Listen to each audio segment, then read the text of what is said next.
বাংলাদেশ নাকি দুর্নীতিতে 5 বার চ্যাম্পিয়ন হয়েছে। ইসলামী আন্দোলন বাংলাদেশের আমির মুফতি সৈয়দ মোহাম্মদ রেজাউল করিম বলেছেন, বাংলাদেশ 5 বার দুর্নীতিতে চ্যাম্পিয়ন হয়েছে। দেশের টাকা পাচার করে বিদেশে বেগমপাড়া তৈরি হয়েছে। যখন বাংলাদেশের মানুষ তাদের ন্যায্য অধিকার দাবি করতে রাস্তায় নামে, তখন তাদের গুম করা হয়। দিনের ভোট রাতে হয়ে যায়। মেধাবী সন্তানদের পাখির মতো গুলি করে হত্যা করা হয়।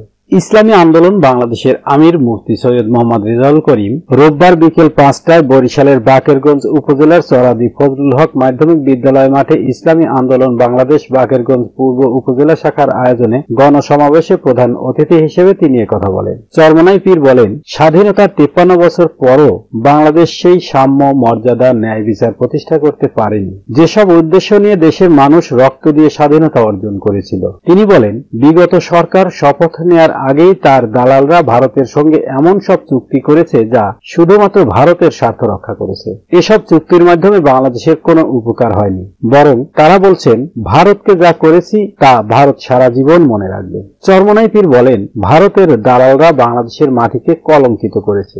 বিগত ফ্যাসিবাদী সরকার দেশের স্বার্থ না দেখে বিদেশি স্বার্থ রক্ষায় ব্যস্ত ছিল। গণসমাবেশে বক্তারা ছাত্র জনতার বিপ্লবে সংঘটিত হত্যার বিচার, দুর্নীতিবাজদের গ্রেপ্তার, অবৈধ সম্পদ বাজেয়াপ্ত এবং নির্বাচনে অযোগ্য ঘোষণার দাবি করেন। তারা সংখ্যানুপাতিক পদ্ধতিতে জাতীয় সংসদ নির্বাচনের ব্যবস্থা এবং ইসলামী সমাজভিত্তিক রাষ্ট্র প্রতিষ্ঠার মাধ্যমে ইহকালীন শান্তি ও পরকালীন মুক্তির লক্ষ্যে কাজ করার আহ্বান জানান। গণসমাবেশে বিশেষ অতিথি হিসেবে উপস্থিত ছিলেন ইসলামী আন্দোলন বাংলাদেশের প্রেসিডিয়াম সদস্য খন্দকার গোলাম মাওলা, কেন্দ্রীয় সাংগঠনিক সম্পাদক মাওলানা মোহাম্মদ নুরুল ইসলাম আল আমিন, বরিশাল জেলা সহ সভাপতি শেখ শামসুল আলম মিলন এবং অন্যান্য নেতৃবৃন্দ।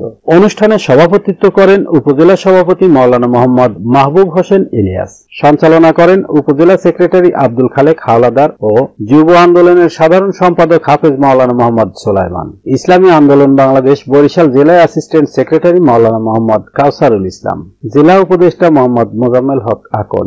ইসলামী শ্রমিক আন্দোলন বরিশাল জেলা সভাপতি মাওলানা মোহাম্মদ নাসির উদ্দিন ডাকুয়া। ইসলামী যুব আন্দোলন বাংলাদেশ বরিশাল জেলা শাখার সাংগঠনিক সম্পাদক হাফেজ মাওলানা সানাউল্লাহ। সমাবেশে বাকেরগঞ্জ উপজেলার বিভিন্ন ইউনিয়ন ও সহযোগী সংগঠনের নেতৃবৃন্দ বক্তব্য রাখেন।